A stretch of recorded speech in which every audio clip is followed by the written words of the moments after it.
Hello everyone, Neat Games here, and I just wanted to tell you, you can make games. So in this video, I want to help all potential game devs by giving them tips for starting. So sit back and listen as I give you some of the tips I have found by making games myself. So you can ask yourself this question: have you ever been interested in video games? Do you like playing video games? Have you ever considered making video games? So if you magically found this video, I assume it's in your cookies somewhere that you were looking into it. Or maybe it's just random, which was kinda my case. So, hi, I'm the creator of Neat Games, and I thought I'd make a video about how to start making video games as a hobby, because that's what I do. And the funny thing is, I didn't know it was so easy to start. I was always interested in game making or game design, but I thought that was something out of my skill spectrum, something that, was out of my reach. But that's why I want to share with you guys who are considering it that it's not difficult, it's easy compared to what many of us think it is. So first, I'm going to give you Step 1. Watch several videos about the basics of indie game dev. Theory, design, history, game engines, etc. For me, 1 year ago, I ran into a few videos by accident. I think it was something like, I made a game in a week, and I was like, what? So I watched it, I was like, is that possible? And then I found, I think this was the video by Thomas Brush. So in this video, I think he just gives your first indie game, 5 tips, and I was like, whoa. And it was really interesting, and then I continued, over here they give you more and more videos to watch. So I remember I watched quite a few, Brackeys, Gamedev Underground, Blackthornprod.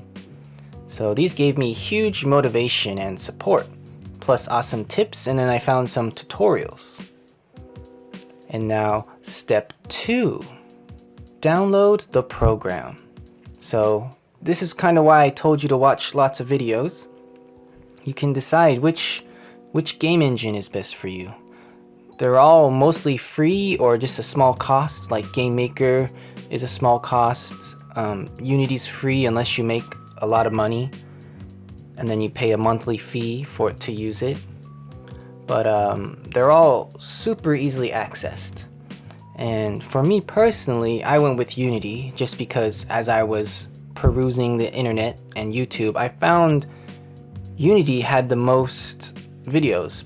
But in fact, I researched GameMaker first because I saw that was really well established for 2D games. But after looking into Unity, there's lots of, Unity 2D games, Cuphead, Hollow Knight, and I was like, wow, I need to get in on that.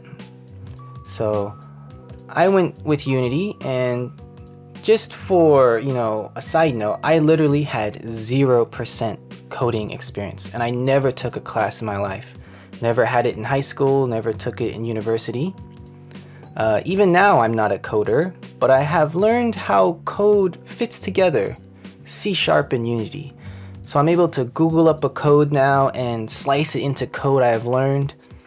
And all you got to learn is like the structure of the code.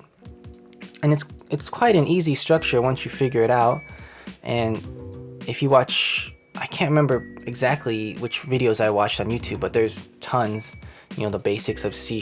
Once you have that structure down and how, like functions work and how you can, how things are called, like void update, void start, then you can kind of Google up code and play with it that way.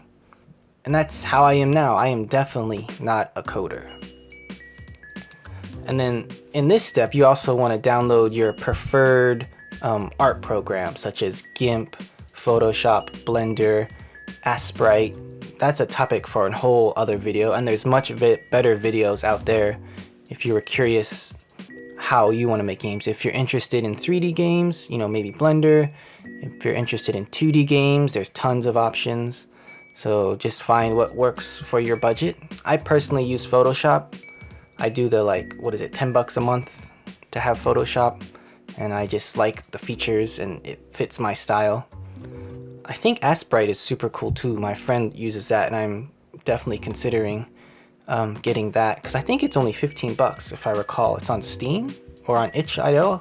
I can't remember exactly, but maybe I'll put a little link here. So once you have the program of your choice, that's when you use Google and you look up tutorials. So obviously do not instantly start dreaming up your dream MMORPG and plan out the lore and characters, etc. This will lead to huge disappointment and you might give up. You need to start small, you need to learn. So don't expect to be like making, your dream game right away. You need to, ready your expectations. And for example, the website changed, but this is this is Unity Learn, I think. But I remember I did this UFO project and now they have like a YouTube video. But when I did it, it was just like pictures and they had the actual code with it so I could see how the C# code worked. And I literally just copied and pasted this code. But basically this tutorial taught me how to, do a top-down movement, get the little UFO moving, and, collect these, I think they're coins, and then had a little UI. So in this one tutorial, I learned so much. And I remember I used this one too, and this is how that tutorial used to look with the code like this, so you could just copy it. But once you learn this cool structure, making games isn't that hard, and there's tons of stuff online. And there's even new visual coding assets that you can get for Unity, which I think I might try someday. Like, what's it called? Jolt? Or the one that Hollow Knight used, I forget. But there's tons of options. Oh, that's my cat saying hello. But anyway, sorry. So you do these tutorials and you make simple games. And I remember I took this UFO one. I made my own little like character guy, and I changed these. I didn't actually use their assets. I made my own, and it was pretty fun. I actually lost that game file, so I can't show you guys.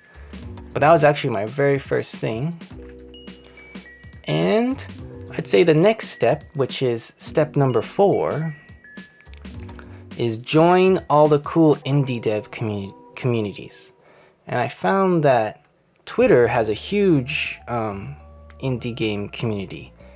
And, I don't promote that much. I just post it a lot about, games I'm playing or games I make.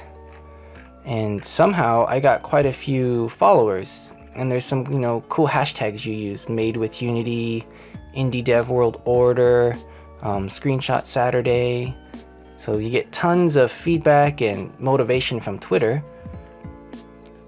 And another popular one these days is Discord. All the famous YouTubers have their own Discord, and you can chit chat and learn things. And then there's itch.io, which is here. And this leads me into step number 5, game jams. So what is a game jam? It's basically a game making competition. And sometimes they're physical, but these days there's tons online. And if you look on itch.io, this is where I do all my game jams, right here in jams.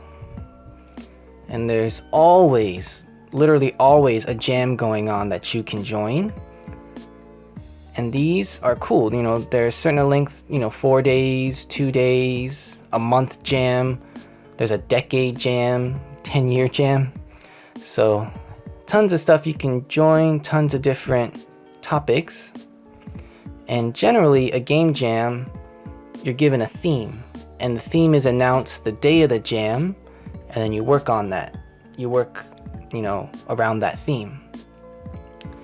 And where's my page? Cool.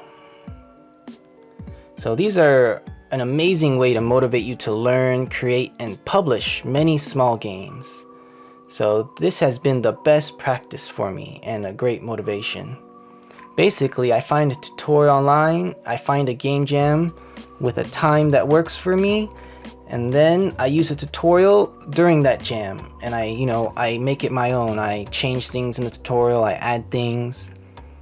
But like my very first jam game was basically a top-down shooter, and then the levels had colliders, so you couldn't leave the book page. And then I googled up a script that when you touch the collider, it goes to the next scene. So that's how my character went to the next level, and that's all it was a simple top-down shooter and simple chasing enemies, and then go to the next page. And I did this one 2 times, and it got even better. This actually isn't the original graphics. Since the graphics got so much better here, I updated this one with the better graphics and more enemy types and stuff. But basically I've done what, like 10 game jams. Yeah, I'm about to do my 11th, and each one I got better and better. So this is I think all you need to start making games. If you go through these steps, if you learn about which engine you want, and then you download that engine, and then you do a tutorial on that engine. When you feel pretty comfortable and you get some motivation from some game dev communities, join itch.io, do a game jam, and then bam, you just made a game. And the best thing about game jams is people play your games. Like, that's the best part. Many people who start indie dev, they make a game, they show their friends, and that's it, game over. But with game jams, especially if you join like the popular ones, maybe you'll get 100 plays. Even if you just get 10, it's super cool. People leave nice comments. Generally, in my experience, game jam comments are great. You get the 1 out of 50, you suck, go home. But the rest are very supportive, constructive criticism. So I think in part 2 of this video, or just I guess in the next video, I'm gonna talk about tips for game jams. So I hope anyone who watches this found this video helpful, maybe motivated you to try out game dev. It's a great hobby, especially if you're someone who likes art, storytelling, games. It's so many different niches or major hobbies all shoved together. So you're like a director, you're like an artist, you're like a storyteller, you're like a writer, all these things in one. That's why ever since I started game dev, I know for sure this is my hobby for the rest of my life, and it's so much fun. So I just wanted to share this with everyone on the internet because I was so happy when I found it, and I wish I had found it earlier in my life. I would have been doing this since high school easily if I had known. So thank you for watching, and if you want game jam tips, once you start doing game jams, please watch the next video. Okay, have a great day. See you later. Neat game.